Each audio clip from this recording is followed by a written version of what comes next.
Wananga wenzangu, nadhani kila mtu kaiona taarifa ya msemaji wetu wa klabu yetu ya Young Africans Ally Kamwe kukamatwa na kutiwa mbaloni kwa tuhuma za kutoa kauli chafu kwa mkuu wa mkoa wa Tabora. Nadhani kama mnakumbukumbu vizuri, hiki kitendo nilizungumza kabla. Kwa hiki kitendo alichokifanya msemaji wa klabu yetu kavuka mipaka. Mimi nadhani viongozi wa Young Africans wamkalishe chini huyo kijana, wampe semina na elimu kwamba asivuke mipaka yake, kwa sababu sio mara ya kwanza hii.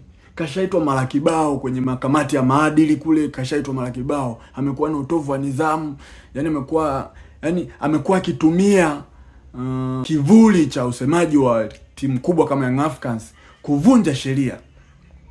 Yaani anaona yeye kuwa msemaji wa Young Africans basi yuko juu ya kila kitu. Naona uongozi wetu wa Young Africans kuna haja ya kumkalisha chini kijana na kumpa shule, sababu ukiangalia bado kijana mdogo kweli kweli. Ni hemko hiyo. Mimi naomba adabishwe tu, sheria ifuate mkondo wake.